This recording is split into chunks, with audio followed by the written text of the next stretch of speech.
Good afternoon, everyone. So, in the last lecture, we have started with the precautions that we should take while earthing.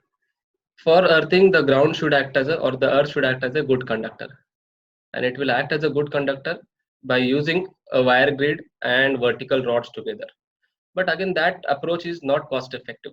So, to improve the conductivity of the earth or to reduce the resistance of the earth, instead we use a method called as moisturization and chemical salting to reduce the resistance of the earth. So, what is chemical salting? Chemical salting is nothing but simply we are digging a cylindrical or circular 1 feet long hole inside the earth, and in that hole we are placing the chemical salts like magnesium sulfate because it is a low cost salt and it has good conductivity also, and at the same time it has low corrosive resistance properties. So uh, magnesium sulfate is placed inside this circular trench, and it is watered and it is covered with soil. So this particular circular trench has quite good conductivity in which we are placing the ground electrodes. So one can increase the conductivity of the earth by using this method. This method is quite cost effective as compared to the method of wire grids and conductive rods and copper sheets and all. But the problem with this method is during rainy season, what happens? Due to heavy rainfall, this particular solution that we have created over here inside the earth may get flooded from this position to some other position. So it is recommended to keep on doing this process at least once in 2 to 3 years for effective moisturization and chemical salting. The metals used in the earth electrode are subject to corrosion. So to avoid the corrosion, we can use good materials, good conducting materials, which offers least corrosion. So for example, these are the various metallic objects that we are having. Uh, the materials are arranged in such a way that based on their activity in electrochemical series. So gold material is least involved in electrochemical series activities. So they are offering least corrosion to the other electrodes. So one can go with tin or lead because they are cost effective as compared to any other. If I'm going with gold and silver, it will be very costly. So the types of grounding we have discussed: signal ground.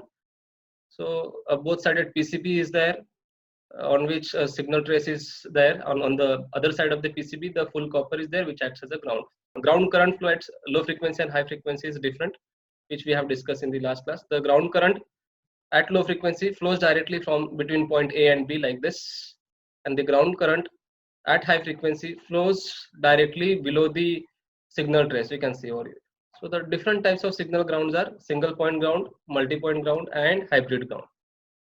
So this is a single point grounding system. So single point grounding system is again classified into two types, that is series single point grounding system and parallel single point grounding system. In series single point grounding system, three different equipments or the subsystems of one equipments are connected together in series and they are grounded at single point on the earth. So this is a single point grounding system using series connection, and over here we are using parallel wires. This approach is very simple as compared to this because the length of the wire required over here is simple, connection is simple.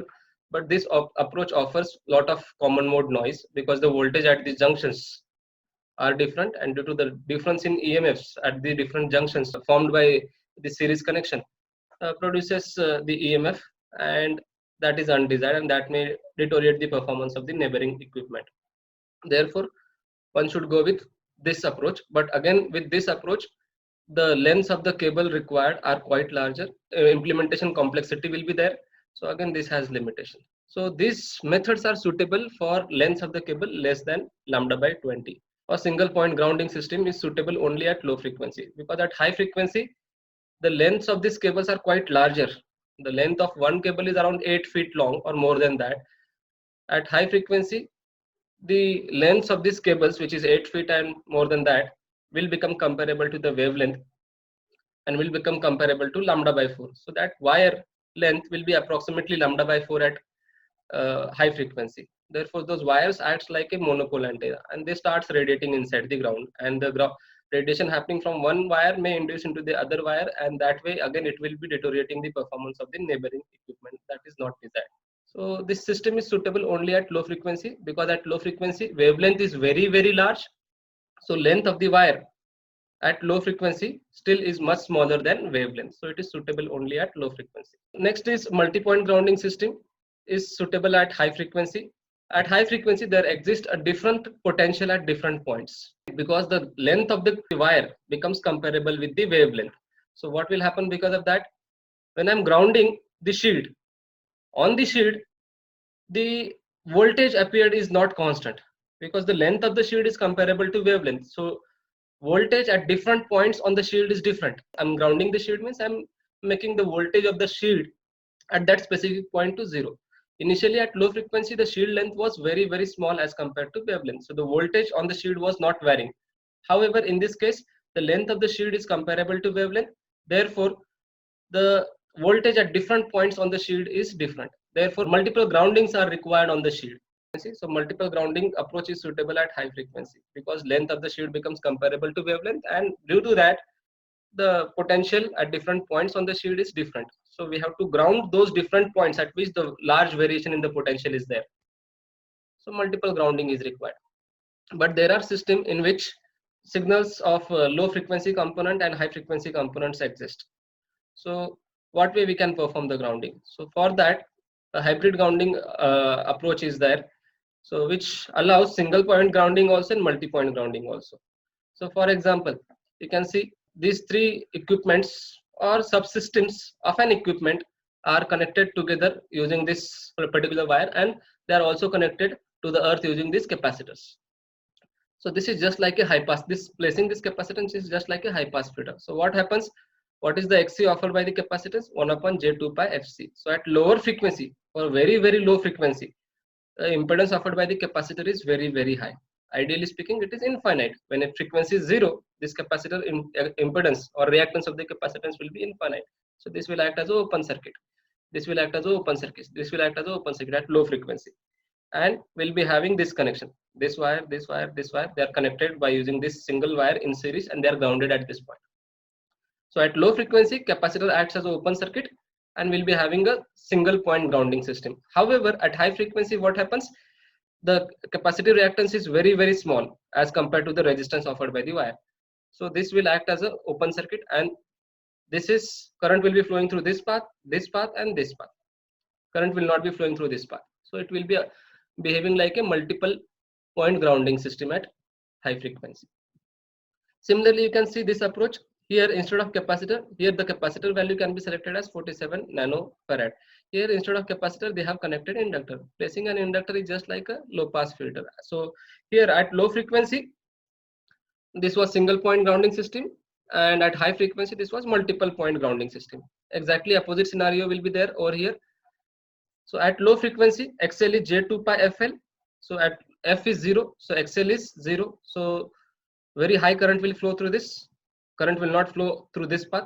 So this will act as an open circuit, because resistance offered by this wire will be much, much higher than the impedance offered by this inductor at low frequency. So this is the current will be flowing through this point to this point through this inductor, this point to this point through this inductor, and so on. So at low frequency, this particular circuit acts as a multiple point grounding system, and at high frequency, XL will be very, very high. So this inductor will act as an open circuit. So all the circuits will be connected in series and will be grounded through this path to one specific point on the earth. So that will give you a single point grounding system. So it is exactly opposite of this. Then we have started with the shielding part. What is shielding? Shielding is to protect. It's a protective casing that we are applying to a device so as to operate effectively as intended in electromagnetic environment. Here, noise source which is generating electromagnetic fields is shielded. So what will happen because of that? Shield means it's a metallic barrier that we are providing over the noise source, nothing else. So here noise source is covered with a metallic shield. So what will happen because of this? The electromagnetic fields will not pass through this shield, and it will not go outside this shield. And because of that, whichever neighboring equipments are there will not get affected. The performance of the neighboring equipment will not get affected because of this noise source, because it is already shielded. In second case, the equipment is shielded, the noise source is not shielded. So what will happen in this case? The electromagnetic fields generated by this noise source will pass through this shield, but again shield is made up of conductor, so these electromagnetic fields cannot penetrate the conductor. Depending on the thickness of the conductor, we'll discuss some of the things. The skin depth and all those concepts are required to understand the concept of shielding. So the electric field and magnetic field will not penetrate the shield material, so the performance of the device will remain unaffected in the presence of electromagnetic field, because the device is shielded, so that electric and magnetic field cannot enter inside the shield. So this is another way. So either you can shield the noise source or you can shield the equipment. That is your choice. We are shielding the noise source means we are shielding the source. We are shielding the equipments means we are shielding the receiver or receptor. The receptors are also called as victims. Now, to understand the concept of shielding, a lot of basics of electromagnetic engineering are required. For example, knowledge of wave propagation in free space and a good conductor is required to understand the concepts of shielding. So for lossless medium, for free space, conductivity is 0. And what is the expression of the electric field? It is Ex plus e raised to j omega t minus beta z. What does this expression indicates? The wave is traveling along positive z direction, minus beta z indicates the wave is traveling along positive z direction, and frequency of the wave is this omega 2 pi f. And Ex plus is the amplitude of the wave. The amplitude and the electric field is oriented along x direction and wave is traveling along z direction. The ratio of the magnitude of electric field to magnetic field always gives you impedance, because the unit of the electric field is volts per meter, unit of the magnetic field is amperes per meter. So volts per meter divided by amperes per meter will give you volts per ampere. Volts per ampere is the unit of volts per current. Volts per current is nothing but V is equals to IR. So R is equals to V by I. So that will give you the resistance. So in this case, this E and H, if I am having in free space, if I take the magnitude of E and H in the free space, that will gives me the impedance of the free space, and that will comes out to be root mu 0 by epsilon 0, because for free space mu r and epsilon r are 1.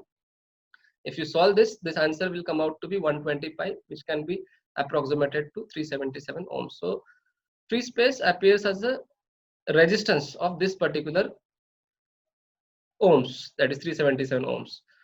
However, for conductor medium, lossy conductor medium or lossy medium where conductivity is not exactly 0, then the wave propagation will happen something like this. Ex of z will be Ex plus. It is very similar to this expression, only e raised to minus alpha z term is additionally placed over here, which was not there in case of free space. Free space is a lossless medium. In lossy medium, conductivity is not equals to 0.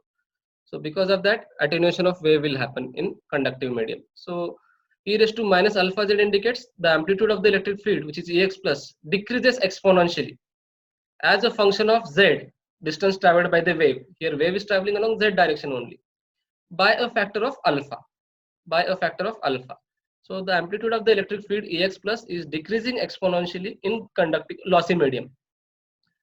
That the exponential nature, the decrease in amplitude of the wave, that depends on the attenuation factor of the wave in that medium, and attenuation of wave is different in different medium. So we can calculate the attenuation factor from the propagation constant gamma. It is sometimes denoted by K also in many of the book. This gamma, which is propagation constant, is denoted by K. So don't get confused with the notations. This is gamma propagation constant, which is under root of j omega mu in bracket sigma plus j omega epsilon. If you simplify this, you will get real part and imaginary part. You can compare that gamma with the standard form of the gamma, that is alpha plus j beta, and you can get alpha and beta for lossy medium. However, we are not interested in lossy medium. We are interested either in free space and good conductor, because the noise is coming from free space and it is going to the shield material. Shield material is made up of good conductor. So intrinsic impedance of a lossy medium, again it is given by j omega mu divided by sigma plus j omega epsilon. For lossless medium, sigma is 0. So sigma is 0 means it is j omega mu divided by j omega epsilon. J omega will get cancelled. It is simply root mu by epsilon. That is the impedance of the wave in lossless medium. So for lossy medium, this is the expression of the impedance. So if I'm talking about good conductor, what is the difference between the good conductor and lossy medium? In lossy medium, conductivity is not 0, but conductivity is not that high. It is low. But for good conductor, conductivity is very, very high. As you know, in any medium, two types of currents exist, that is conduction current and displacement current.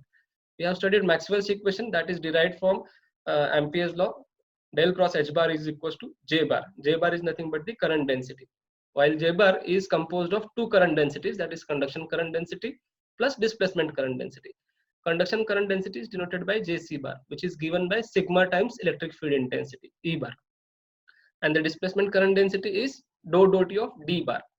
So this displacement current density can be expressed in frequency domain just by replacing dou dot T by J omega. So displacement current density you can write as J omega epsilon times E bar, because D bar is epsilon times E bar. So if I take the ratio of Jc to Jd, magnitude of Jc to Jd, that is conduction current to displacement current, I'll get sigma by omega epsilon. And if Jc to Jd is much greater than omega epsilon, which indicates conduction current in a given medium is much greater than displacement current, so the given medium is more behaving like a conductor, else it is behaving more like a dielectric. So the intrinsic impedance inside a good conductor, again you can calculate by using the electric and magnetic field inside that medium, and it will comes out to be this. Why this expression is different from this? Because sigma, this expression and this expressions are very similar. Only the difference over here is, here sigma is much greater than omega epsilon, because conduction current, which is sigma times E, is much greater than displacement current, that which is omega epsilon times E. So sigma in this case is much greater than omega epsilon. So it is given by this expression. This is the impedance of the good conductor. If you simplify this, J is nothing but 1 to the angle 90 degree. So if you simplify this, if you take this J outside the square root, it will be 1 to the angle 45 degree. 1 to the angle 45 degree means e raised to j 45. E raised to j 45 means cos 45 plus j sin 45. And cos 45 and j sin 45 will be 1 by root 2.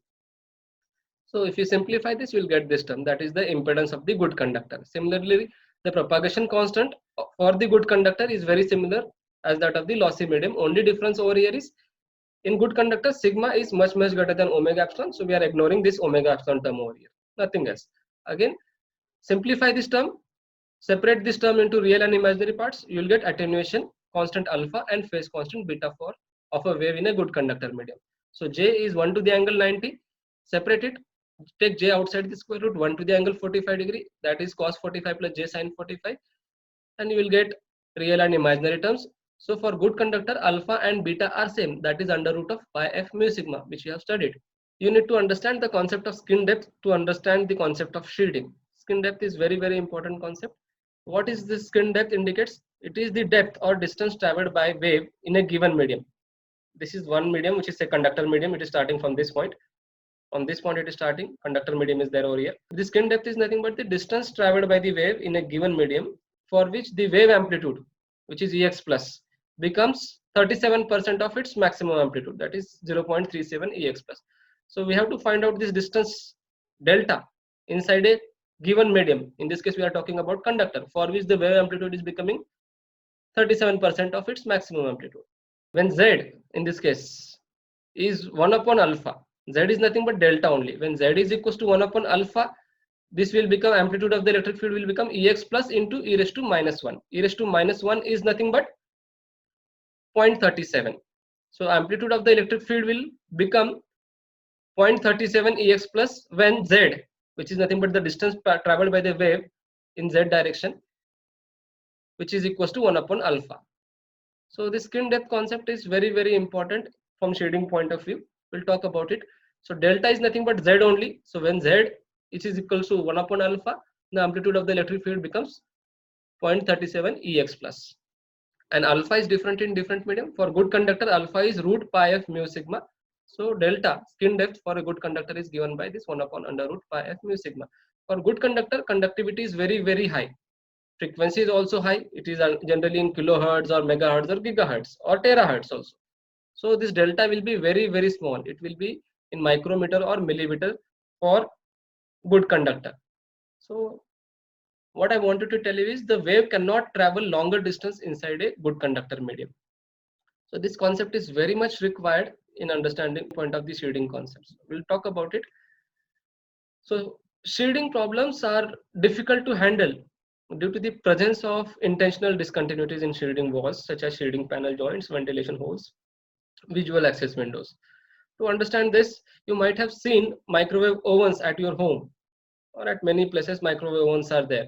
So to the microwave ovens, glass material is placed, and inside the glass material a metallic object is there, to which the holes are inserted into the metals, circular holes.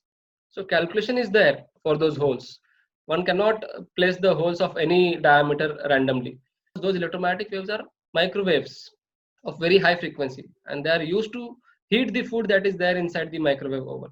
So that field should not come out of the oven. If it is coming out of the oven and human beings are exposed to that particular field, then it will simply cook you. So that is very dangerous. So the field should not leak microwave oven. To just see what is happening with the food inside, so those holes are placed on the shield. So it is placed in such a way that the leakage happening through those holes is less and it is not affecting significantly to the human beings. So many a times lot of discontinuities we are placing on the shielding walls just to see what is happening inside the machine. So for ventilation purpose also we can place holes and discontinuity into the shield. So because of that, shielding becomes very difficult. If I'm using a plain metallic wall, then there is no problem in designing a shield. But there are applications where deliberately we have to add shielding discontinuities so as to facilitate the user. The material using which one can achieve shielding is metal. We are just placing a metal between the emitter and the receptor so as to protect the receptor from the emitter radiations. So when waves are passing from source to the receptor, it has to pass through the shield that is made up of metals. So what will happen when waves are passing from one medium to other medium? Reflection, refraction, absorption, many things will happen. So we'll discuss those things in brief before going into the shielding part. So let us say your receptor, the victim device is placed over here on this side of the shield. This is a metallic barrier which is shield, and here is your noise source which generates electromagnetic waves. So electromagnetic waves are coming from this direction. So here electric field is in this direction, magnetic field is in this direction, the incident wave is coming over here, and this is the metallic barrier which is nothing but the shield. The thickness of the shield is, let us say, T. When the wave is incidenting, this is free space. When the wave is incidenting at this particular interface, which is air conductor interface, part of this wave will reflect and remaining wave will get refracted. Ideally speaking, if this metal was ideal conductor, in that case whole wave will reflect. But in practice, we do not have ideal conductors. We have good conductors like copper, aluminum and all, right? So what happens, part of the wave energy, very little energy will go into the metallic shield, and most of the wave energy will be reflecting over here. See, ideally speaking, nothing should go inside the shield. That is a loss. If some signal is going into the shield, that signal eventually may reach your receiver, and that may affect the performance of the receiver. So it should not happen. Transmission of fields inside the shield should not happen. But in reality, depending on the thickness of the shield, conductivity of the shield, part of the incident wave may penetrate through the shield. So this is the reflected wave, remaining wave is transmitted into the shield. This transmitted wave is again appear at this particular interface where metal is there, and on this side air is there. So again, part of this transmitted wave is reflected back. This is internally reflected wave, and remaining is transmitted to the second medium, which is air, where your receiving device is placed. So the amplitude of this wave should be as small as possible. Ideally speaking, the amplitude of the wave should be 0. It should not be there. So what happens? A lot of things are happening. Reflection and transmission is clear to you. What about the absorption of waves? So absorption of wave is nothing but the attenuation of wave inside the metal. So when the wave that is coming inside the metal will have very, very less amplitude, e raised to minus alpha z. Amplitude of the electric field if at this point is Ex plus say. So the wave that is traveling from this point to this point in the shield, the amplitude of the wave will be decreasing by Ex into e raised to minus alpha t, where t is nothing but the distance traveled by the wave in a metallic shield. And alpha is nothing but the attenuation of the shield. The shield is made up of conductor. So attenuation factor for conductor is under root pi f mu sigma, which is very, very high. So wave amplitude will be decaying exponentially or very rapidly inside the shield. Absorption losses are happening. Absorption is nothing but attenuation of wave inside the conducting material. Attenuation of wave is happening means decreasing amplitude of the signal is happening inside the shield. So this amplitude of the electric field and magnetic field is decreasing exponentially when it is traveling inside the shield from this point to this point. So attenuation is happening means what is happening? The amplitude of the E and H field is decreasing. So what is happening with the energy? That energy that is getting suppressed will get converted into heat, and that will be heating the shielding. So that is the loss of wave, and that is called as absorption of waves. The energy that is coming at this point, which is very, very small. So again, part of this energy will be reflected from this interface and remaining will be refracted or transmitted to the second medium. Please remember, this internal reflected wave can be ignored if the absorption losses happening in the shielding is 9 dB. 9 dB means 1/8 of its amplitude at this point. If amplitude of the wave is say Ex at this point, for traveling this distance, the amplitude of the wave becomes Ex by 8. Then in that case, whatever signal reflecting from this interface, that is internal reflection signal, can be ignored because that will be very, very small. So what is the reflection coefficient? We have studied reflection coefficient. Whenever waves are passing from one medium to other medium, reflection and refraction or transmission happens. We have studied this concept in circuit point of view also. Whenever there is a difference between the impedances of the two circuits, reflection and refraction will occur. And reflection coefficient is nothing but the ratio of the reflected signal to the incident signal. We are talking about wave theory. So it is the ratio of reflected electric field intensity divided by incident electric field intensity, and it is given by difference of impedances of the two medium, impedance of this medium which is Z2, impedance of this medium which is Z1. So Z2 minus Z1 divided by Z2 plus Z1, that is nothing but reflection coefficient. Please remember, these are the impedances of the mediums, and this impedance for the good conductor we have discussed just now. For good conductor, the impedance of the good conductor is given by this particular factor, and for free space the impedance is given by this 125. So Z2 minus Z1, these are the impedance. Z2 is the impedance of the shield which is made up of conductor, and Z1 is the impedance of the free space, any two mediums. So one can calculate the reflection coefficient. And transmission coefficient, one minus reflection coefficient is transmission coefficient. So one can calculate the transmission coefficient, that is simply 2Z2 divided by Z2 plus Z1. We can calculate this factor using the transmitted and incident magnetic fields also. The only difference is Z2 will be replaced by Z1. This reflection coefficient again can be calculated with the help of reflected magnetic field and reflected electric field.